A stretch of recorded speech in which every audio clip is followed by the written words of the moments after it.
সুপ্রিয় সুধী, আসসালামু আলাইকুম। জুম্মা মুবারক সবাইকে। আজকে ইয়ামুল জুম্মা, যাচ্ছি জুম্মায়। আর একটি বিষয় হচ্ছে, আজকে আমার পারের কান্ডারি রাসূল সাল্লাল্লাহু আলাইহি সাল্লামের জন্মদিন উপলক্ষে প্রত্যেকটা মসজিদে রাসূলের গুণগান চলছে। আসলে রাসূলের গুণগান তো করাই আমাদের প্রথম কাজ, যেহেতু আমাদের পারের কান্ডারি। তো মসজিদের দিকে আসছি, মুসল্লিরা আসছেন মসজিদে। এই আমাদের মসজিদ, নওদা খেমির দেয়ার দক্ষিণ পাড়া জামে মসজিদ।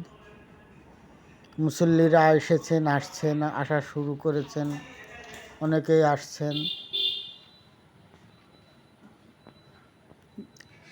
মসজিদের দিকে যাচ্ছি, অল্প কিছুক্ষণের মধ্যেই নামাজ শুরু হয়ে যাবে। চলে আসলাম মসজিদের মধ্যে। অনেক মুসল্লি এখনো এসে পৌঁছায়নি, আসছে। এরই মধ্যে চলছে হুজুরের বয়ান, রাসূলের গুণগান। আজকে 12ই রবিউল আউয়াল, রাসূলের জন্মদিন উপলক্ষে সেই খুতবা হবে, সেই বয়ান হবে, সেই চলছে।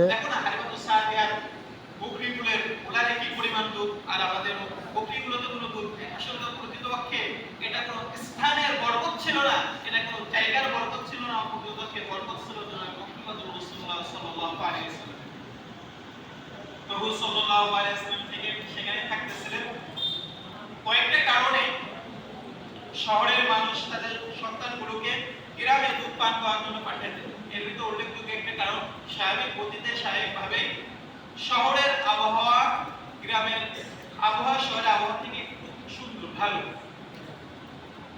আর সে সময়ে প্রত্যেকটা মসজিদে খুতবায় রাসূলের গুণগান, রাসূলের জীবনী নিয়ে ব্যাপক আলোচনা হচ্ছে। বিভিন্ন রকমের আয়োজন রয়েছে সারা বাংলাদেশে।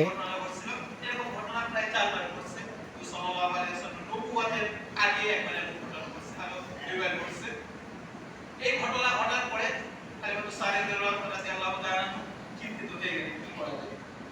এরপর সেই সময় খুব বেশি গণকের আবির্ভাব ছিল। অনেক সময় দেখা যায় তারা শয়তানের মাধ্যমে অনেক কিছু করতে পারে। তো তখন একটা মেলা চলতেছিল নবী সাল্লাল্লাহু আলাইহি ওয়াসাল্লামকে নিয়ে। হযরত সাদ রাদিয়াল্লাহু তাআলা মুহাম্মদ সাল্লাল্লাহু আলাইহি ওয়াসাল্লাম হাত রেখে দেখো এই শিশুর হাতটা দেখে কিছু বলতে পারো কি?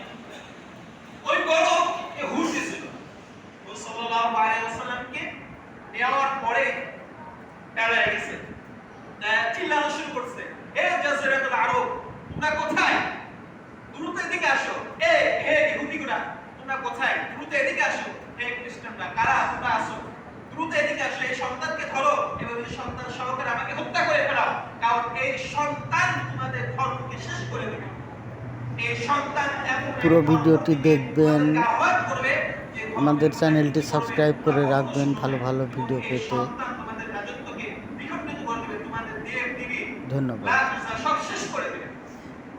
এই কথা পড়ার পরে সর্বশেষ হাদিস সাদিয়া রাদিয়াল্লাহু তাআলা সাল্লাল্লাহু আলাইহি